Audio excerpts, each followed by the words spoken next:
ರಾಜ್ಯಾದ್ಯಂತ ಮಹಾ ಮಳೆಗೆ ಜನರು ತತ್ತರಿಸಿ ಹೋಗಿದ್ದಾರೆ, ಹೈರಾಣ ಆಗ್ಬಿಟ್ಟಿದ್ದಾರೆ. ರಾಜ್ಯದಲ್ಲಿ ಇನ್ನೂ 3 ದಿನ ಭಾರಿ ಮಳೆಯಾಗುವಂತ ಸಾಧ್ಯತೆ ಇದೆ ಅಂತ ಹವಾಮಾನ ಇಲಾಖೆ ಮುನ್ಸೂಚನೆಯನ್ನ ಕೊಟ್ಟಿದೆ. ಯಾವ್ಯಾವ ಭಾಗದಲ್ಲಿ ಏನೇನ್ ಅಲರ್ಟ್ ಘೋಷಣೆ ಮಾಡಿದೆ ಹವಾಮಾನ ಇಲಾಖೆ ಅಂದ್ರೆ ಕರಾವಳಿ ಮಲೆನಾಡು ಭಾಗದಲ್ಲಿ ಆರೆಂಜ್ ಅಲರ್ಟ್ ಇರುತ್ತೆ. ಇವತ್ತು ಕೂಡ ಭಾರೀ ಮಳೆಯ ಮುನ್ಸೂಚನೆಯನ್ನ ಹವಾಮಾನ ಇಲಾಖೆ ಕೊಟ್ಟಿದೆ.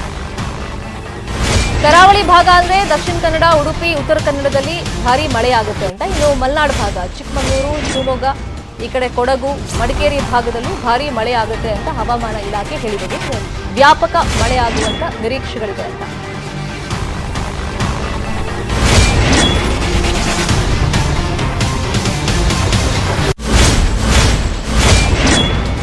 ಇನ್ನು 5 ಜಿಲ್ಲೆಗಳಲ್ಲಿ 8, 9, 10ನೇ ತಾರೀಕು ಆರೆಂಜ್ ಅಲರ್ಟ್ ಇರುತ್ತೆ. ಹಾಗೇನೆ 11, 12ನೇ ತಾರೀಕು ಯೆಲ್ಲೋ ಅಲರ್ಟ್ ಘೋಷಣೆಯಾಗಿದೆ ಹವಾಮಾನ ಇಲಾಖೆ ಕಡೆಯಿಂದ.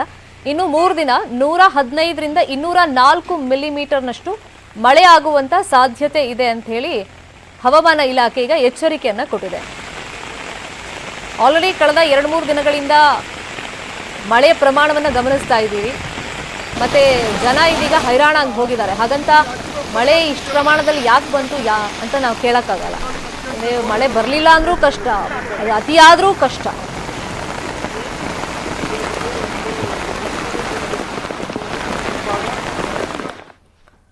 ಬೆಳಗಾವಿ ಖಾನಾಪುರ ತಾಲೂಕಲ್ಲಿ ಭಾರೀ ಮಳೆ ಹಿನ್ನೆಲೆಯಲ್ಲಿ ಇವತ್ತು ಶಾಲೆಗಳಿಗೆ ರಜೆ ಘೋಷಣೆಯನ್ನ ಮಾಡಿದ್ದಾರೆ ಜಿಲ್ಲಾಧಿಕಾರಿ. ಬೆಳಗಾವಿ ಜಿಲ್ಲಾಧಿಕಾರಿ ನಿತೇಶ್ ಪಾಟೀಲ್ ಆದೇಶವನ್ನ ಕೊಟ್ಟಿದ್ದಾರೆ. ಯೂಶುವಲಿ ಕರಾವಳಿ ಮಲೆನಾಡು ಭಾಗದಲ್ಲಿ ಅತಿ ಹೆಚ್ಚು ಮಳೆ ಬರೋದ್ರಿಂದ ರಜೆ ಘೋಷಣೆ ಮಾಡೋದಂತರ ಕಾಮನ್. ಈಗ ಬೆಳಗಾವಿ ಖಾನಾಪುರ ತಾಲೂಕಲ್ಲಿ ಭಾರೀ ಮಳೆ ಆಗ್ತಿದೆ. ಹಾಗಾಗಿ ಇವತ್ತು ಆ ಭಾಗದಲ್ಲಿ ಶಾಲೆಗಳಿಗೆ ಜಿಲ್ಲಾಧಿಕಾರಿಗಳು ರಜೆ ಘೋಷಣೆ ಮಾಡಿದ್ದಾರೆ. ನಿತೇಶ್ ಪಾಟೀಲ್ ಅವರು ಈ ಆದೇಶವನ್ನ ಕೊಟ್ಟಿರೋದು.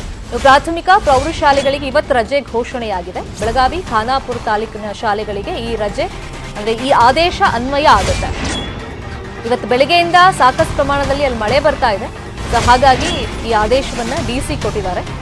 ಇದಿಷ್ಟೇ ಅಲ್ಲ, ಬೆಳಗಾವಿಯ ಹಲವು ಬಡಾವಣೆಗಳು ಜಲಾವೃತ ಆಗಿದೆ.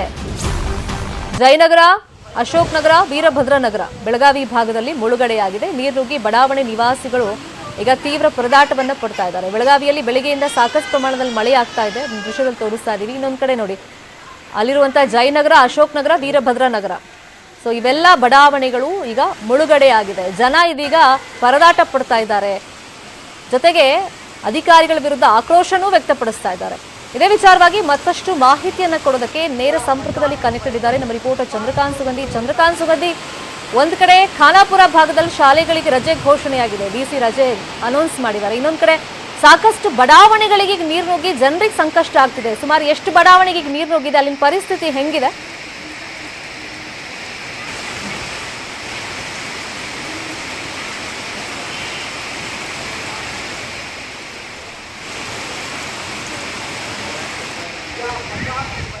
ಚಂದ್ರಕಾಂತ್ ಸುಗಂಧಿ, ನಾನು ಕೇಳ್ತಾ ಇದ್ದೆ, ಈಗ ಖಾನಾಪುರ ಭಾಗದಲ್ಲಿ ಶಾಲೆಗಳಿಗೆ ರಜೆ ಕೊಟ್ಟಿದ್ದಾರೆ ಜಿಲ್ಲಾಧಿಕಾರಿ. ಮತ್ತೊಂದು ಕಡೆ ಸಾಕಷ್ಟು ಬಡಾವಣೆಗಳು ಜಲಾವೃತ ಆಗಿದೆ. ಜಲಾವೃತ ಆಗಿರುವಂತಹ ಬಡಾವಣೆಯಲ್ಲಿ ಅಲ್ಲಿನ ಪರಿಸ್ಥಿತಿ ಹೆಂಗಿದೆ, ಜನ ಯಾವ ತರ ಆಕ್ರೋಶ ವ್ಯಕ್ತಪಡಿಸ್ತಾ ಇದ್ದಾರೆ? ನಮ್ಮ ರಿಪೋರ್ಟರಿಂದ ಮಾಹಿತಿ ಪಡ್ಕೋತೀನಿ. ಯಾಕಂದ್ರೆ ಆ ಭಾಗದಲ್ಲಿ ಸಾಕಷ್ಟು ಮಳೆ ಆಗ್ತಿರೋದ್ರಿಂದ ಈಗ ಜನರಿಗೆ ತುಂಬಾ ಕಷ್ಟ ಆಗ್ತಾ ಇದೆ. ಒಂದ್ ಕಡೆ ಪರದಾಟ ಪಡ್ತಾ ಇದ್ದಾರೆ. ಯಾಕಂದ್ರೆ ಈ ಕಷ್ಟ ಆದಾಗ ಯಾರು ಜನಪ್ರತಿನಿಧಿಗಳು ಬರ್ತಿಲ್ಲ, ಅಧಿಕಾರಿಗಳು ಸ್ಪಂದಿಸಲ್ಲ ಎಷ್ಟೋ ಸಲ. ಸೊ ಹಾಗಾಗಿ ಸಹಜವಾಗಿ ಜನರಿಗೆ ಸಿಟ್ಟು ಬರುತ್ತೆ. ಯಾರಿಗೆ ಹೇಳ್ಕೊಳ್ಬೇಕು ನಮ್ಮ ಸಮಸ್ಯೆ, ನಮಗೆ ಈ ಕಷ್ಟ ಆಗ್ತಾ ಇದೆ ಅಂತ ಹೇಳಿ. ಇನ್ನೊಂದು ಕಡೆ ಈಗ ಶಾಲೆಗೆ ರಜೆ ಕೊಟ್ಟಿದ್ದಾರೆ. ಪ್ರಾಥಮಿಕ ಮತ್ತು ಪ್ರೌಢಶಾಲೆಗಳಿಗೆ ಇವತ್ತು ಖಾನಾಪುರ ತಾಲೂಕಲ್ಲಿ ರಜೆಯನ್ನು ಕೊಟ್ಟಿದ್ದಾರೆ. ಡಿಸಿ ಇವತ್ತು ಬೆಳಗ್ಗೆಯಿಂದ ಸಾಕಷ್ಟು ಪ್ರಮಾಣದಲ್ಲಿ ಮಳೆ ಆಗ್ತಿದ್ರಿಂದ ಸಣ್ಣ ಮಕ್ಕಳಿಗೆ ಸಮಸ್ಯೆ ಆಗಬಾರದು ಅಂತ ಹೇಳ್ಬಿಟ್ಟು ರಜೆಯನ್ನು ಘೋಷಣೆ ಮಾಡಿದ್ದಾರೆ. ಇನ್ನು ಜಯನಗರ, ಅಶೋಕ್ ನಗರ, ವೀರಭದ್ರನಗರ ಇದೆಲ್ಲ ಬಡಾವಣೆಗಳು ಅದೆಲ್ಲ ಈಗ ಮುಳುಗಡೆ ಆಗಿದೆ. ಇದೇ ವಿಷಯವಾಗಿ ಮತ್ತಷ್ಟು ಇನ್ಫಾರ್ಮೇಶನ್ ಕೊಡೋದಕ್ಕೆ ಈಗ ಲೈವ್ ನಲ್ಲಿ ಕನೆಕ್ಟೆಡ್ ಇದ್ದಾರೆ ನಮ್ಮ ರಿಪೋರ್ಟರ್ ಚಂದ್ರಕಾಂತ್ ಸುಗಂಧಿ, ನಾನು ಕೇಳ್ತಾ ಇದ್ದೆ, ಒಂದು ಕಡೆ ಖಾನಾಪುರ ತಾಲೂಕಲ್ಲಿ ಪ್ರಾಥಮಿಕ ಮತ್ತೆ ಪ್ರೌಢಶಾಲೆಗಳಿಗೆ ರಜೆ ಕೊಟ್ಟಿದ್ದಾರೆ ಡಿಸಿ, ಮತ್ತೆ ಇನ್ನೊಂದು ಕಡೆ ತುಂಬಾ ಬಡಾವಣೆಗಳು ಜಲಾವೃತ ಆಗ್ಬಿಟ್ಟಿದೆ. ಅಲ್ಲಿನ ಸ್ಥಳೀಯ ನಿವಾಸಿಗಳ ಆತಂಕ ಜೊತೆಗೆ ಆಕ್ರೋಶ ಹೆಂಗಿದೆ, ಸದ್ಯಕ್ಕೆ ಸಿಚುವೇಶನ್ ಹೆಂಗಿದೆ? ಆ ನೀರಿನ ಲೆವೆಲ್ ಜಾಸ್ತಿ ಆಗ್ತಿದ್ಯಾ ಇನ್ನು?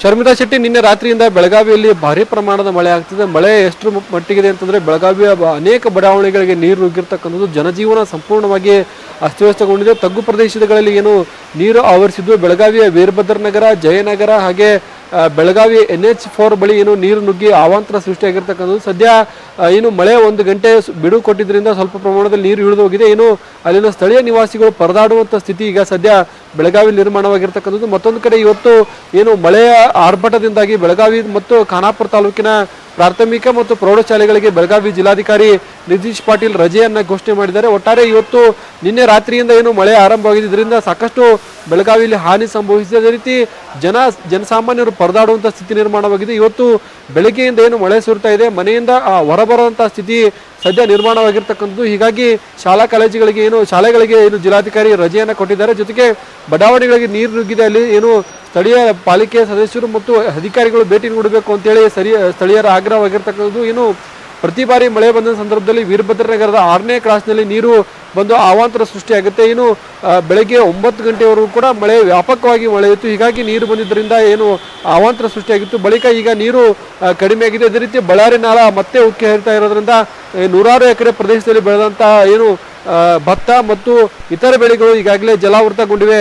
ಶರ್ಮಿತಾ ಶೆಟ್ಟಿ, ಇನ್ನು 3-4 ದಿನಗಳ ಕಾಲ ಇದೇ ರೀತಿ ಮಳೆ ಮುಂದುವರಿಯುತ್ತೆ ಅಂತ ಹೇಳಿ ಹವಾಮಾನ ಇಲಾಖೆ ಸೂಚನೆ ನೀಡಿದ್ದು ಬೆಳಗಾವಿ ಜನರಿಗೆ ಮತ್ತೆ ಈಗ ಆತಂಕ ಶುರುವಾಗಿರ್ತಕ್ಕಂಥದ್ದು. ಬೆಳಗಾವಿ ತಾಲೂಕು ಮತ್ತು ಖಾನಾಪುರದಲ್ಲಿ ಅತಿ ಹೆಚ್ಚು ಮಳೆ ಆಗ್ತಿದೆ. Sharmita Shetty. Fine, thank you Chandrakant Sugandhi ತಮ್ಮೆಲ್ಲ ಅಪ್ಡೇಟ್ಸ್ಗೆ. ಇನ್ನು KRS ಡ್ಯಾಂನಿಂದ 1 ಲಕ್ಷ ಕ್ಯೂಸೆಕ್ ನೀರು ರಿಲೀಸ್ ಆಗಿದೆ. ಶ್ರೀರಂಗಪಟ್ಟಣದ ಬಳಿಯಲ್ಲಿ ಗೂಳಿತಿಟ್ಟು ನಡುಗಡ್ಡೆ ಜಲಾವೃತ ಆಗಿದೆ. ನಡುಗಡ್ಡೆಯಲ್ಲಿ ಮೇವು ಸಿಗದೆ ಗೂಳಿಗಳು ಪರದಾಟವನ್ನು ಪಡ್ತಾ ಇವೆ. 100ಕ್ಕೂ ಹೆಚ್ಚು ಗೂಳಿಗಳಿರುವಂತಹ ಗೂಳಿತಿಟ್ಟು ನಡುಗಡ್ಡೆ ಇದು ಈಗ ಜಲಾವೃತ ಆಗ್ಬಿಟ್ಟಿರೋದು. ಹಲವು ಗೂಳಿಗಳು ನೀರಲ್ಲಿ ಕೊಚ್ಕೊಂಡು ಹೋಗಿರಬಹುದು, ಆ ಚಾನ್ಸಸ್ ಕೂಡ ಇದೆ ಅಂತ ಹೇಳ್ತಾ ಇದ್ದಾರೆ. ಚಂದ್ರವನ ಆಶ್ರಮದ ಸಮೀಪದಲ್ಲೇ ಈ ಗೂಳಿತಿಟ್ಟು ನಡುಗಡ್ಡೆ ಇದೆ. ಇನ್ನು ಧಾರ್ಮಿಕ ಕೇಂದ್ರ ಗೋಸಾಯಿ ಘಾಟ್ ಕೂಡ ಜಲಾವೃತ ಆಗಿದೆ. ಘಾಟ್ನ ನದಿ ದಂಡೆ ದೇಗುಲ ಮತ್ತೆ ಅಂಗಡಿ ಮಳಿಗೆಗಳೆಲ್ಲ ಜಲಾವೃತ ಆಗಿದೆ. ಶ್ರೀರಂಗಪಟ್ಟಣದ ಗಂಜಾಂ ಬಳಿಯಲ್ಲಿ ಈ ಗೋಸಾಯಿ ಘಾಟ್ ಇದೆ. ಇನ್ನು KRS ಡ್ಯಾಂನಿಂದ ಅಪಾರ ಪ್ರಮಾಣದಲ್ಲಿ ನೀರನ್ನು ಬಿಡುಗಡೆ ಮಾಡ್ತಾ ಇದ್ದಾರೆ. ಶ್ರೀರಂಗಪಟ್ಟಣದ ಪ್ರಮುಖ ಧಾರ್ಮಿಕ ಸ್ಥಳಗಳು ಜಲಾವೃತವಾಗ್ತಿರೋದಲ್ಲದೆ ರಂಗನತಿಟ್ಟು ಪಕ್ಷಿಧಾಮ, ನದಿ ಪಾತ್ರದ ಗದ್ದೆಗಳು, ಮನೆಗಳಿಗೆ ಈಗ ಮುಳುಗಡೆ ಭೀತಿ ಸ್ಟಾರ್ಟ್ ಆಗಿದೆ. ಈ ಕುರಿತಂತೆ ನಮ್ಮ ಮಂಡ್ಯ ಪ್ರತಿನಿಧಿ ಸುನಿಲ್ ಗೌಡ ಪ್ರತ್ಯಕ್ಷ ವರದಿ ಕೊಟ್ಟಿದ್ದಾರೆ, ನೋಡೋಣ. ಕಳೆದ ಕೆಲ ದಿನಗಳಿಂದ ಕಾವೇರಿ ಜಲಾನಯನ ಪ್ರದೇಶದಲ್ಲಿ ಉತ್ತಮವಾಗಿ ಮಳೆ ಆಗ್ತಾ ಇದೆ. ಹೀಗಾಗಿ KRS ಜಲಾಶಯಕ್ಕೆ ಅತಿ ಹೆಚ್ಚು ಪ್ರಮಾಣದಲ್ಲಿ ನೀರು ಹರಿದು ಬರ್ತಾ ಇದೆ. ಹೀಗಾಗಿ KRS ಡ್ಯಾಂನ ಹಿತದೃಷ್ಟಿಯಿಂದ ಹೆಚ್ಚಿನ ಪ್ರಮಾಣದಲ್ಲಿ ಕಾವೇರಿ ನದಿಗೆ ನೀರನ್ನ ಹರಿಬಿಡಲಾಗ್ತಾ ಇದೆ. ಅಂದ್ರೆ ಸುಮಾರು 1 ಲಕ್ಷ ಕ್ಯೂಸೆಕ್ ಹೆಚ್ಚು ನೀರನ್ನ ಕಾವೇರಿ ನದಿಗೆ ಹರಿಬಿಡಲಾಗಿದೆ. ಹೀಗಾಗಿ ಶ್ರೀರಂಗಪಟ್ಟಣದ ಒಂದಷ್ಟು ಧಾರ್ಮಿಕ ಸ್ಥಳಗಳು ಮತ್ತು ಒಂದಷ್ಟು ಗ್ರಾಮಗಳ ಗದ್ದೆಗಳು ಜಲಾವೃತ ಆಗುವಂತ ಸಾಧ್ಯತೆ ಇರತಕ್ಕಂಥದ್ದು. ನಾನೀಗ ಶ್ರೀರಂಗಪಟ್ಟಣದ ಗಂಜಾಂನ ಒಂದು ಸೇತುವೆ ಮೇಲೆ ಇರತಕ್ಕಂಥದ್ದು. ನೀವು ದೃಶ್ಯದಲ್ಲಿ ನೋಡ್ತಾ ಇರಬಹುದು ಕಾವೇರಿ ನದಿ ಯಾವ ರೀತಿ ಉಕ್ಕಿ ಹರಿತಾ ಇದೆ ಅನ್ನುವಂಥದ್ದನ್ನ ನೀವು ದೃಶ್ಯದಲ್ಲಿ ನೋಡ್ತಿದ್ದೀರಾ. ಏನು ಕಾವೇರಿ ಜಲಾನಯನ ಪ್ರದೇಶದಲ್ಲಿ ಕಳೆದ ಕೆಲ ದಿನಗಳಿಂದ ಸಾಕಷ್ಟು ಮಳೆ ಆಗ್ತಾ ಇದೆ. ಹೀಗಾಗಿ ಏನು KRS ಜಲಾಶಯಕ್ಕೆ ಸಹಜವಾಗಿ ಅತಿ ಹೆಚ್ಚು ಪ್ರಮಾಣದಲ್ಲಿ ನೀರು ಬರ್ತಾ ಇದೆ. ಹೀಗಾಗಿ ಡ್ಯಾಂನ ಹಿತದೃಷ್ಟಿಯಿಂದ ಕಾವೇರಿ ನದಿಗೆ ನೀರನ್ನು ಕೂಡ ಹರಿಸಲಾಗ್ತಾ ಇರ್ತಕ್ಕಂಥದ್ದು. ಅಂದ್ರೆ ಕಳೆದ 2-3 ವರ್ಷಗಳ ನೋಡದೆ ಆದ್ರೆ ಈ ಬಾರಿ ಅತಿ ಹೆಚ್ಚು ಒಂದು ಕಾವೇರಿ ನದಿಗೆ ನೀರನ್ನ ಹರಿಬಿಡಲಾಗ್ತಾ ಇರ್ತಕ್ಕಂಥದ್ದು. ಇವತ್ತು ಸುಮಾರು 1 ಲಕ್ಷ ಕ್ಯೂಸೆಕ್ ನೀರನ್ನ ಕಾವೇರಿ ನದಿಗೆ ಹರಿಬಿಡಲಾಗಿದೆ. ಹೀಗಾಗಿ ಸಹಜವಾಗಿ ಶ್ರೀರಂಗಪಟ್ಟಣದ ನದಿ ಅಂಚಿನ ಭಾಗಗಳು ಅಂದ್ರೆ ಒಂದಷ್ಟು ದೇವಾಲಯಗಳಾಗ್ಬೋದು, ಒಂದಷ್ಟು ಗ್ರಾಮಗಳಾಗ್ಬೋದು, ಇವೆಲ್ಲವೂ ಕೂಡ ಮುಳುಗಡೆ ಭೀತಿಯನ್ನ ಕಾಣ್ತಾ ಇರ್ತಕ್ಕಂಥದ್ದು. ನಾನೀಗ ನಿಮ್ಗೆ ಏನು ನಿಮಿಷಾಂಬ ದೇವಸ್ಥಾನದ ಆಸ್ಪಾಸ್ನಲ್ಲಿ ಇರ್ತಕ್ಕಂಥ ಒಂದಷ್ಟು ಜಾಗವನ್ನ ನಾನು ತೋರಿಸ್ತಾ ಹೋಗ್ತೀನಿ. ಏನು ಆ ಗದ್ದೆ, ಏನು ಆ ಮನೆಗಳು, ಇವೆಲ್ಲವೂ ಕೂಡ ಒಂದು ಜಲಾವೃತ ಆಗ್ತಾ ಇರುವಂತಹ ದೃಶ್ಯವನ್ನ ನೀವು ನೋಡ್ತಾ ಇರ್ತಕ್ಕಂಥದ್ದು. ಅದೇ ರೀತಿ ರಂಗನತಿಟ್ಟು ಪಕ್ಷಿಧಾಮ ಅಂದ್ರೆ ಪ್ರಸಿದ್ಧ ರಂಗನತಿಟ್ಟು ಪಕ್ಷಿಧಾಮ ಕೂಡ ಈಗಾಗಲೇ ಮುಳುಗಡೆ ಆಗಿರ್ತಕ್ಕಂಥದ್ದು. ಹೀಗಾಗಿ ಸಹಜವಾಗಿ ಅಲ್ಲಿದ್ದಂತ ಪಕ್ಷಿಗಳು ಕೂಡ ಈಗಾಗಲೇ ಕಾವೇರಿ ನದಿಯಲ್ಲಿ ತೇಲ್ಕೊಂಡು ಬಂದಿರತಕ್ಕಂಥದ್ದು. ಇದು ನಿಮಿಷಾಂಬ ದೇವಸ್ಥಾನದ ಮುಂಭಾಗ ಇರತಕ್ಕಂಥ ಪ್ರದೇಶ. ಇಲ್ಲಿಗೆ ರಂಗನತಿಟ್ಟು ಪಕ್ಷಿಧಾಮದಿಂದ ಪಕ್ಷಿಗಳು ತೇಲ್ಕೊಂಡು ಬಂದಿರತಕ್ಕಂಥದ್ದು. ಸಹಜವಾಗಿ ನೀರು ಹೆಚ್ಚಾದಂತಹ ಸಂದರ್ಭದಲ್ಲಿ ಶ್ರೀರಂಗಪಟ್ಟಣದ ಒಂದಷ್ಟು ನಡುಗಡ್ಡೆಗಳೇನಿದ್ದಾವೆ, ಈ ನಡುಗಡ್ಡೆಗಳು ಮುಳುಗಡೆ ಹಾಕ್ತಕ್ಕಂಥದ್ದು. ಅದೇ ರೀತಿ ಈಗಲೂ ಕೂಡ 1 ಲಕ್ಷ ಕ್ಯೂಸೆಕ್ ಹೆಚ್ಚು ನೀರನ್ನ ಹರಿಬಿಟ್ಟಿರೋದ್ರಿಂದ ರಂಗನತಿಟ್ಟು ಪಕ್ಷಿಧಾಮ, ಗೂಳಿತಿಟ್ಟು ಇವೆಲ್ಲವೂ ಕೂಡ ಮುಳುಗಡೆ ಆಗಿರ್ತಕ್ಕಂಥದ್ದು. ಹೀಗಾಗಿ ಅಲ್ಲಿ ಆಶ್ರಯ ಪಡೆದಿದ್ದಂತ ಪಕ್ಷಿಗಳು ಅಲ್ಲಿಂದ ಹೊರಬಂದಿರುವಂತದ್ದು. ಇದರ ಜೊತೆಗೆ ಏನು ಶ್ರೀರಂಗಪಟ್ಟಣದ ನದಿ ಅಂಚಿನಲ್ಲಿರ್ತಕ್ಕಂಥ ಒಂದಷ್ಟು ಗ್ರಾಮಗಳು ಕೂಡ ಮುಳುಗಡೆ ಭೀತಿಯನ್ನ ಕಾಣ್ತಾ ಇರ್ತಕ್ಕಂಥದ್ದು. ನೀವೀಗ ದೃಶ್ಯದಲ್ಲಿ ನೋಡ್ತಾ ಇದ್ದೀರಾ ನಿಮಿಷಾಂಬ ದೇವಸ್ಥಾನ, ಅದು ಕೂಡ ಭಾಗಶಃ ಸ್ನಾನಘಟ್ಟ ಮುಳುಗಿ ಹೋಗಿದೆ. ಅದೇ ರೀತಿ ದೇವಾಲಯದ ಬಾಗಿಲೇನಿದೆ, ಬಾಗಿಲ ಬಳಿ ಕೂಡ ನೀರು ಹೋಗ್ತಾ ಇರುವಂತದ್ದು. ಹೀಗಾಗಿ ಸಹಜವಾಗಿ ಶ್ರೀರಂಗಪಟ್ಟಣದ ತಾಲೂಕು ಆಡಳಿತ ಒಂದು ಎಚ್ಚರಿಕೆಯನ್ನ ಕೊಟ್ಟಿರ್ತಕ್ಕಂಥದ್ದು. ಅಂದ್ರೆ ಪ್ರವಾಸಿಗರಾಗ್ಬೋದು, ಭಕ್ತರಾಗ್ಬೋದು, ಧಾರ್ಮಿಕ ಸ್ಥಳಗಳಿಗೆ ಬಂದಂತ ಸಂದರ್ಭದಲ್ಲಿ ನದಿಯ ಹಂಚಿಗೆ ಹೋಗ್ಬಾರ್ದು ಅನ್ನೋದಂತ ಸೂಚನೆಯನ್ನ ಶ್ರೀರಂಗಪಟ್ಟಣ ತಾಲೂಕು ಆಡಳಿತ ಕೊಟ್ಟಿರ್ತಕ್ಕಂಥದ್ದು. ಯಾಕಂದ್ರೆ ಸಹಜವಾಗಿ ಪ್ರವಾಹ ಬಂದಿದೆ, ಈ ಒಂದು ಸಂದರ್ಭದಲ್ಲಿ ನದಿ ಹಂಚಿಗೆ ಹೋಗ್ತಕ್ಕಂಥದ್ದು ಸೂಕ್ತ ಅಲ್ಲ ಅನ್ನುವಂತ ನಿಟ್ಟಿನಲ್ಲಿ ಮುನ್ನೆಚ್ಚರಿಕಾ ಕ್ರಮವಾಗಿ ತಾಲೂಕು ಆಡಳಿತ ಕ್ರಮವನ್ನ ಕೈಗೊಂಡಿದೆ. ಸೂಚನಾ ಫಲಕಗಳನ್ನು ಕೂಡ ಹಾಕಿರ್ತಕ್ಕಂಥದ್ದು. ಒಟ್ಟಾರೆಯಾಗಿ ಹೇಳೋದಾದ್ರೆ 2019ರಲ್ಲಿ 1,60,60,000 ಕ್ಯೂಸೆಕ್ ಹೆಚ್ಚು ನೀರನ್ನ ನದಿಗೆ ಬಿಡಲಾಗಿತ್ತು. ಆ ಒಂದು ಸಂದರ್ಭದಲ್ಲಿ ಸಾಕಷ್ಟು ಪ್ರವಾಹ ಉಂಟಾಗಿತ್ತು. ಅದಾದ ಬಳಿಕ ಇವತ್ತು ಅಂದ್ರೆ ಈ ವರ್ಷದಲ್ಲಿ ಇವತ್ತು 1,00,000 ಕ್ಯೂಸೆಕ್ ನೀರನ್ನ ಕಾವೇರಿ ನದಿಗೆ ಹರಿಬಿಡಲಾಗಿದೆ. ಹೀಗಾಗಿ ಸಹಜವಾಗಿ ಶ್ರೀರಂಗಪಟ್ಟಣದ ಒಂದಷ್ಟು ಧಾರ್ಮಿಕ ಸ್ಥಳಗಳು ಮುಳುಗಡೆ ಆಗುವಂತ ಸಾಧ್ಯತೆ ಇರುವಂತದ್ದು. ಈ ನಿಟ್ಟಿನಲ್ಲಿ ತಾಲೂಕು ಆಡಳಿತ ಕೂಡ ಮುಂಜಾಗ್ರತಾ ಕ್ರಮಗಳನ್ನ ತೆಗೆದುಕೊಂಡಿದೆ. ಕ್ಯಾಮರಾ ಪರ್ಸನ್ ಮುದ್ದೇಗೌಡ ಜೊತೆ ಸುನಿಲ್ ಗೌಡ, ನ್ಯೂಸ್ 18 ಕನ್ನಡ, ಮಂಡ್ಯ. ಇನ್ನೊಂದ್ ಕಡೆ ಇದೇ ಮಂಡ್ಯ ಭಾಗದಲ್ಲಿ ಪ್ರವಾಹದ ನೀರಿನಲ್ಲಿ ಅಂತ್ಯಕ್ರಿಯೆಗೆ ಪರದಾಟವನ್ನ ಪಟ್ಟಿದ್ದಾರೆ. ಕುತ್ತಿಗೆ ಮಟ್ಟದಲ್ಲಿ ಅಂದ್ರೆ ಕುತ್ತಿಗೆ ಲೆವೆಲ್ನಲ್ಲಿ ನೀರು ನಿಂತಿದೆ. ಆ ನೀರಿನಲ್ಲಿ ಶವವನ್ನ ಹೊತ್ಕೊಂಡು ಹೋಗಿದ್ದಾರೆ ಕುಟುಂಬಸ್ಥರು. ಮಂಡ್ಯದ ಮಹದೇವಪುರದಲ್ಲಿ ಈ ಮನಕಲಕುವಂತ ಘಟನೆ ನಡೆದಿರೋದು. ಗ್ರಾಮದ ಸುಲೋಚನಾ ಅನ್ನೋರು ನಿನ್ನೆ ಮೃತಪಟ್ಟಿದ್ದಾರೆ. ಕಾವೇರಿ ನದಿ ನೀರು ಹೆಚ್ಚಾದಂತ ಹಿನ್ನೆಲೆಯಲ್ಲಿ ಸ್ಮಶಾನದ ರಸ್ತೆ ಮುಳುಗಡೆ ಆಗ್ಬಿಟ್ಟಿದೆ. ಪ್ರವಾಹದ ನಡುವೆನೇ ಮೃತದೇಹವನ್ನ ರವಾನೆ ಮಾಡಿದ್ದಾರೆ.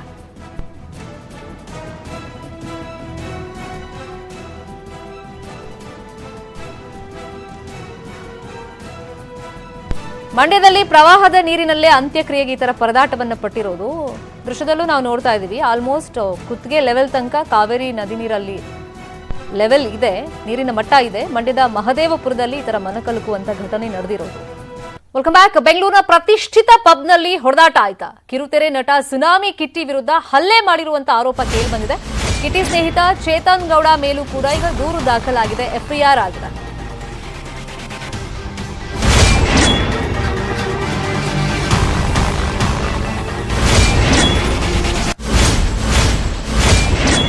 ಘಟನೆ ಏನಾಗಿದೆ ಅಂದ್ರೆ ಮಿರಾಜ್ ಪಬ್ಗೆ ಸುನಾಮಿ ಕಿಟ್ಟಿ ಅಂಡ್ ಟೀಮ್ ಹೋಗಿತ್ತು. ಶ್ಯಾಂಪೇನ್ ಬಾಟಲ್ ಓಪನ್ ಮಾಡಿದ್ದಾರೆ ಕಿಟ್ಟಿ ಅಂಡ್ ಟೀಮ್. ಆ ಟೈಮ್ನಲ್ಲಿ ಕಿಟ್ಟಿ ಪಕ್ಕದಲ್ಲಿದ್ದವ್ರ ಮೇಲೆಲ್ಲ ಈ ಶ್ಯಾಂಪೇನ್ ಅಲ್ಲಿ ಸಿಡಿದಿದೆ ಅಂತ ಆರೋಪ ಕೇಳಿ ಬಂದಿದೆ. ಕೃಷ್ಣ ಮತ್ತು ಪ್ರಶಾಂತ್ ಅನ್ನೋರ ಮೇಲೆ ಈ ಶ್ಯಾಂಪೇನ್ ಚೆಲ್ಲಿದ್ದಾರೆ ಅಂತ ಆರೋಪ ಕೇಳಿ ಬಂದಿರೋದು. ಸಹಜವಾಗಿ ಇದೊಂಥರ ಅವ್ರಿಗೆ ಟ್ರಿಗರ್ ಮಾಡಿದೆ ಅಂತ ಕಾಣಿಸುತ್ತೆ. ಅಲ್ಲೇ ಶುರುವಾಗಿದೆ, ಸಣ್ಣದಾಗಿ ಒಂದು ಕಿಡಿ ಹೊದ್ಕೊಂಡಿದೆ, ಗಲಾಟೆ ಸ್ಟಾರ್ಟ್ ಆಗಿದೆ. ಬೈದು ಹಲ್ಲೆ ಕೂಡ ಮಾಡಿದಾರಂತೆ. ಈಗ ಕಬ್ಬನ್ ಪಾರ್ಕ್ ಠಾಣೆಯಲ್ಲಿ ಈ ತರ ಒಂದು ದೂರು ದಾಖಲಾಗಿದೆ. ಪ್ರಶಾಂತ್ ಹಾಗೂ ಕೃಷ್ಣ ಅನ್ನೋರನ್ನ ಅವಾಚ್ಯವಾಗಿ ಬೈದು ಇವರೇ ಹಲ್ಲೆ ಮಾಡಿದಾರಂತೆ. ಜುಲೈ 24ನೇ ತಾರೀಕು ಒಂದು ದೂರು ಕೊಟ್ಟಿದ್ದಾರೆ. ಚೇತನ್ ಗೌಡ A1 ಆರೋಪಿ ಆದ್ರೆ ಸುನಾಮಿ ಕಿಟ್ಟಿ A2 ಅಂತ ಮೆನ್ಷನ್ ಮಾಡಿದ್ದಾರೆ. ಎಫ್ಐಆರ್ ಆಗಿದೆ. ಈ ಬಗ್ಗೆ ಸ್ಪಷ್ಟನೆಯನ್ನ ಕೊಡೋದಕ್ಕೆ ನಮ್ಮ ಜೊತೆ ಸುನಾಮಿ ಕಿಟ್ಟಿ ಅವರೇ ಫೋನ್ ಸಂಪರ್ಕದಲ್ಲಿ ಜಾಯಿನ್ ಆಗಿದ್ದಾರೆ. ಸುನಾಮಿ ಕಿಟ್ಟಿ ಅವರೇ, ಏನಿದ್ ಗಲಾಟೆ? ಮೇಡಮ್ ನಮಸ್ಕಾರ. ನಮಸ್ತೆ, ಹೇಳಿ. ಮೇಡಮ್ ಇದಕ್ಕೂ ನನಗೂ ಸಂಬಂಧ ಇಲ್ಲ. ಚೇತನ್ ಅನ್ನೋರು ಮತ್ತೆ ಪ್ರಸನ್ನ ಅನ್ನೋರು ಗಲಾಟೆ ಮಾಡ್ಕೊಂಡಿರೋದು. ಓಕೆ, ಆ ಟೈಮ್ನಲ್ಲಿ ನೀವು ಅಲ್ಲಿದ್ರಾ ಗಲಾಟೆ ಆಗುವಾಗ? ಹೇಳ್ತೀನಿ ಮೇಡಮ್, ಹೇಳ್ತೀನಿ. ನಾನು ವಾಶ್ರೂಮ್ ಹೋಗಿದ್ದೆ. ಪಬ್ಬಲ್ಲಿ ಅವ್ರು ಗಲಾಟೆ ಮಾಡ್ಕೊಂಡು ಮಾತಾಡಿದಾಗ ಬೌನ್ಸರ್ಸ್ ನಾವು ಎಲ್ಲ ಬಿಡ್ತಿದ್ದು.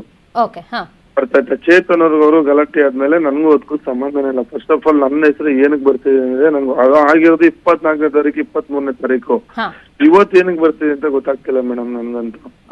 ಅವ್ರು ಗಲಾಟೆ ಮಾಡ್ಕೊಂಡು ನಾವು ಬಿಡಿಸಿ ಚೇತನ್ ಕಂಪ್ಲೇಂಟ್ ಆಗಿ ಅದು ಕ್ಲಿಯರ್ ಆಗಿದೆ. ಆಮೇಲೆ ಅವರು ಚೇತನ್ ಅವರು ಕಂಪ್ಲೇಂಟ್ ಕೊಟ್ಟು ಅವ್ರು ಕಂಪ್ಲೇಂಟ್ ಕೊಟ್ಟಾಗ ಅವ್ರು ಏನ್ ಹೇಳಿದ್ರು, ಸುನಾಮಿ ಕಿಟ್ಟಿ ಅವರು ಜೊತೆಲಿದ್ದ ಅಂತ. ನಾನ್ ಮ್ಯಾನ್ ಲ್ಯಾಂಡಿಂಗ್ ಅಲ್ಲಿ ಹೊಡೆಯಕ್ಕಾಗ್ಲಿ ಗಲಾಟೆ ಮಾಡಕ್ಕಾಗ್ಲಿ ನಾನು ಹೋಗಿಲ್ಲ. ಅರ್ಥ ಆಯ್ತಾ? ನನ್ನ ಹೆಸರು ಏನಕ್ಕೆ ಬರ್ತಿದೆ ಅಂತ ನನಗೆ ಗೊತ್ತಾಗ್ತಿಲ್ಲ. ಈಗ ಘಟನೆ ಆಗಿದ್ದು 23ನೇ ತಾರೀಕು, 24 ಕಂಪ್ಲೇಂಟ್ ಆಯ್ತು, ಎಫ್ಐಆರ್ ಆಯ್ತು. ನಿಮ್ಗೆ ಏನಾದ್ರು ಪೊಲೀಸರು ಕಾಲ್ ಮಾಡಿದ್ರಾ? ಮೇಡಮ್ ಪೊಲೀಸ್ ಕಾಲ್ ಮಾಡಿ ಮಾತಾಡಿ ಸ್ಟೇಷನ್ ಹೋಗಿ ಎಲ್ಲ ಕ್ಲಿಯರ್ ಮಾಡ್ಕೊಂಡು ಬಂದೆ. ಆಗ್ಲೇ 22ನೇ ತಾರೀಕು, 24ನೇ ತಾರೀಕು ಆಗಿದ್ದು 25, 26 ಕ್ಲಿಯರ್ ಆಯ್ತು ಮೇಡಮ್.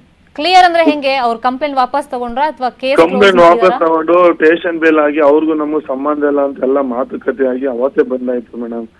ಸುಮ್ನೆ ನನಗ್ ಮಧ್ಯದಲ್ಲಿ ಏನ್ ಕೇಳಿದ್ರು ಅಂದ್ರೆ ದೇವರಣ್ಣ ನನ್ಗೆ ಗೊತ್ತಾಗ್ತದೆ ಮೇಡಮ್.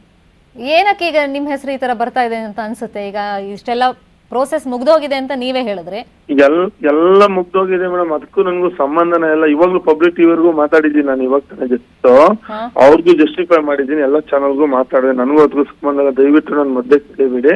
ನಾನ್ ನೆನ್ನೆ ಅಂತ ಹೇಳಿದ್ರೆ ನನ್ನ BTL ಕ್ರಿಕೆಟ್ ಮ್ಯಾಚ್ ಮುಗಿಸ್ಕೊಂಡು ಸೆಲೆಬ್ರಿಟಿ ಕ್ರಿಕೆಟ್ ಎಲ್ಲ ಮುಗಿಸ್ಕೊಂಡು ಮನೇಲಿ ಕೋಲ್ಡ್ ಆಗಿ ಮನೇಲೇ ಇದ್ದೀನಿ ಮೇಡಮ್. ನಾನು ಎಲ್ಲೋ ಹೋಗಿಲ್ಲ.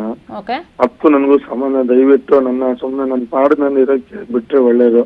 ನಮ್ಗೆ ಯಾಕೆ ಮಧ್ಯೆ ಕೇಳಿತಾರೆ? ಈಗ ಶಾಂಪೇನ್ ಹಾರಿಸೋದೆಲ್ಲ ಒಂದಿಷ್ಟು ಫುಟೇಜ್ ಇದೆ, ಅಲ್ಲಿ ನೀವ್ ಇರ್ಲಿಲ್ಲ ಅನ್ನೋದಕ್ಕೆ ಸಾಕ್ಷಿ ತರ ನಿಮ್ಮ ಹತ್ರ ಏನಾದ್ರು ಇದೆಯಾ ವಿಡಿಯೋಸ್? ನನ್ನ ಹತ್ರ ಏನಿಲ್ಲ ಮೇಡಮ್, ಅಲ್ಲೇ ಹೋಗಿ ಕೇಳಿ ಮೇಡಮ್ ಬೇಕಾದ್ರೆ ಯಾರ್ ಗಲಾಟೆ ಮಾಡಿದ್ವಿ ಏನಂತ. ನನಗೂ ಅದಕ್ಕೂ ಸಂಬಂಧ ಇಲ್ದವ್ರೆ ಸುಮ್ನೆ ನನ್ನ ಯಾಕೆ ಮತ್ತೆ ಕೇಳ್ತೀರಾ?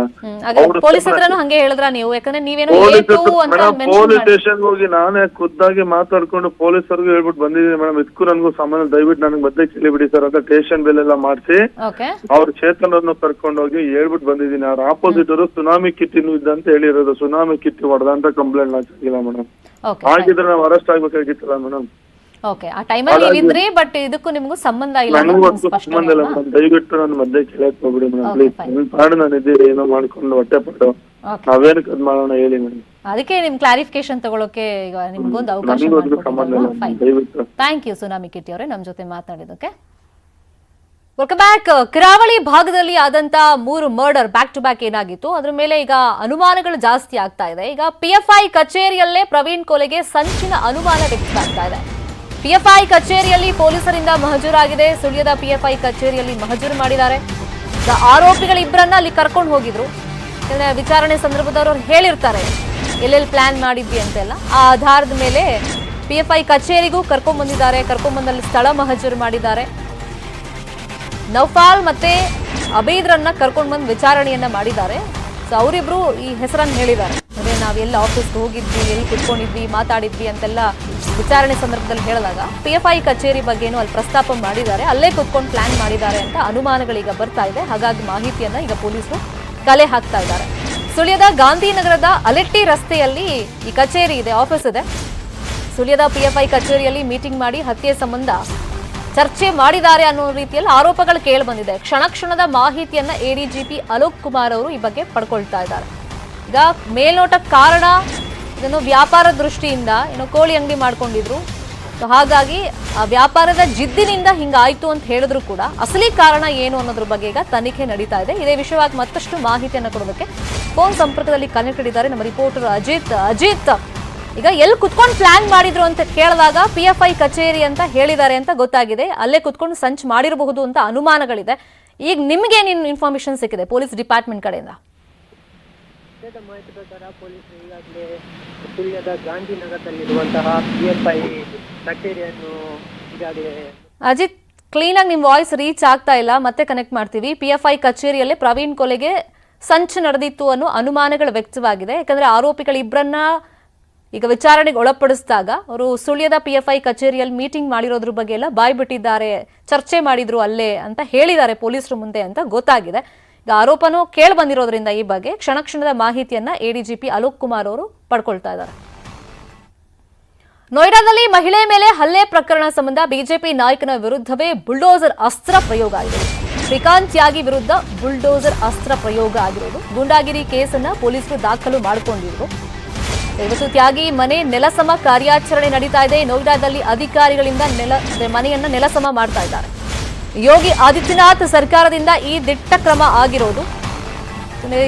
ನಿಮಗೂ ಗೊತ್ತಿರಬಹುದು, ರಾಜ್ಯದಲ್ಲೂ ಈ ತರದೊಂದು ಮಾದರಿಯನ್ನ ತರಬೇಕು, ಈ ಅಸ್ತ್ರವನ್ನ ಪ್ರಯೋಗ ಮಾಡಬೇಕು ಅನ್ನೋ ಕೂಗು ದೊಡ್ಡ ಮಟ್ಟದಲ್ಲೇ ಎದ್ದಿದೆ.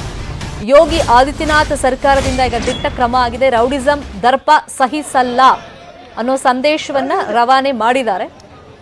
ಈಗ ಜನ ಶಹಬಾಸ್ ಗಿರಿ ಕೊಡ್ತಾ ಇದ್ದಾರೆ. ಅಂದ್ರೆ ನೀವು ಒಬ್ರಿಗೊಂದು ನ್ಯಾಯ ಮಾಡ್ತಾ ಇಲ್ಲ. ನಿಮ್ಮ ನಾಯಕ ಆಗಿದ್ರು, ನಿಮ್ಮ ಪಕ್ಷದವ್ರು ಆಗಿದ್ರು ಕೂಡ ಅಂತವ್ರ ವಿರುದ್ಧ ರೌಡಿ ಶೀಟರ್ ಆಗಿದ್ರೆ ಅಥವಾ ಗೂಂಡಾಗಿರಿ ಕೇಸ್ ಬುಕ್ ಆದ್ರೆ ಅಂತವ್ರ ಮನೆ ಮೇಲೂ ಕೂಡ ಬುಲ್ಡೋಸರ್ ಹರಿಸ್ತೀರಾ ಅನ್ನೋದಕ್ಕೆ ಇದೇ ಸಾಕ್ಷಿ ಅಂತ ಜನ ಈಗ ಶಹಬಾಸ್ ಗಿರಿ ಕೊಡ್ತಾ ಇದ್ದಾರೆ. ಶ್ರೀಕಾಂತ್ ತ್ಯಾಗಿ ಮಾಡಿದ ಒತ್ತುವರಿ ಜಾಗವನ್ನ ಈಗ ತೆರವು ಮಾಡ್ತಾ ಇದ್ದಾರೆ. ಈ ಸಂದರ್ಭದಲ್ಲಿ ಅಲ್ಲಿನ ಸ್ಥಳೀಯರು ಏನ್ ಹೇಳ್ತಿದ್ದಾರೆ ಅಂದ್ರೆ ಇಷ್ಟಕ್ಕೆ ನಿಲ್ಲಿಸಬಾರ್ದು, ಅವ್ರನ್ನ ಅರೆಸ್ಟ್ ಮಾಡಿ ಬಂಧನ ಮಾಡಿ ಅವ್ರನ್ನ ಅಂತ ಆಗ್ರಹವನ್ನ ಮಾಡ್ತಾ ಇದ್ದಾರೆ. ಒತ್ತಡ ಜಾಸ್ತಿ ಆಗ್ತಾ ಇದೆ. ನೋಯ್ಡಾ ಹೌಸಿಂಗ್ ಸೊಸೈಟಿಯಲ್ಲಿ ಬಿಜೆಪಿ ನಾಯಕ ಶ್ರೀಕಾಂತ್ ತ್ಯಾಗಿ ಮಹಿಳೆಯೊಬ್ಬರ ಮೇಲೆ ದೌರ್ಜನ್ಯ ಎಸಗಿದ್ದಾರೆ ಅಂತ ವರದಿಯಾದ ಒಂದು ದಿನದ ನಂತರ ರಾಷ್ಟ್ರೀಯ ಮಹಿಳಾ ಆಯೋಗ ಈ ವಿಷಯವನ್ನ ಸ್ವಯಂ ಪ್ರೇರಿತವಾಗಿ ತಗೊಂಡಿತ್ತು. यहाँ ग्राउंड फ्लोर का बंदा है जो एनक्रोचमेंट कर रहा था, छोटे प्लांट्स बड़े प्लांट्स लगा बड़े प्लांट्स वो बहुत पहले लगा चुका था, अब छोटे प्लांट्स लगाए। मैंने आके बोला कि ये प्लांट्स हटा दो, तो वो नहीं मान रहा था। मैंने हटाया तो बोलता है अगर तू मेरे पौधे छुएगी तो मैं तुझे छूऊंगा। Bad languages. मैं तब भी आप करके उससे बात करी थी, पर उसने तब भी मुझे बहुत गालियां दी। उसका नाम श्रीकांत त्यागी है। उसने मुझे भी बदतमीजी से बोला, मेरे हस्बैंड के लिए भी बोला और बच्चों के लिए भी बोला। बीजेपी का नाम ले लेके और मुझे धक्का दे रहा, कह रहे तूने अगर हाथ लगाया इसको तो मैं तुझे देख लूंगा। ಯೋಗಿ ಸರ್ಕಾರದಿಂದ ದಿಟ್ಟ ಕ್ರಮ ಆಗಿದೆ. ಬಿಜೆಪಿ ನಾಯಕನ ಮನೆಯನ್ನೇ ನೆಲಸಮಗೊಳಿಸಿದ್ದಾರೆ. ಅಂದ್ರೆ ಬುಲ್ಡೋಸರ್ ಅಸ್ತ್ರ ದೇಶದಾದ್ಯಂತ ಸುದ್ದಿ ಮಾಡಿತು ಯೋಗಿ ಆದಿತ್ಯನಾಥ್ ಅವರ ಈ ಅಸ್ತ್ರ. ಈಗ ನಮ್ಮ ನಾಯಕ ತಪ್ಪು ಮಾಡಿದ್ರು, ತಪ್ಪು ಅನ್ನೋದನ್ನ ಅವ್ರು ಪ್ರೂವ್ ಮಾಡಿದ್ದಾರೆ. ಹಾಗಾಗಿ ಯೋಗಿ ಸರ್ಕಾರಕ್ಕೆ ಜನ ಈಗ ಶಹಬಾಸ್ ಗಿರಿ ಕೊಡ್ತಾ ಇದ್ದಾರೆ.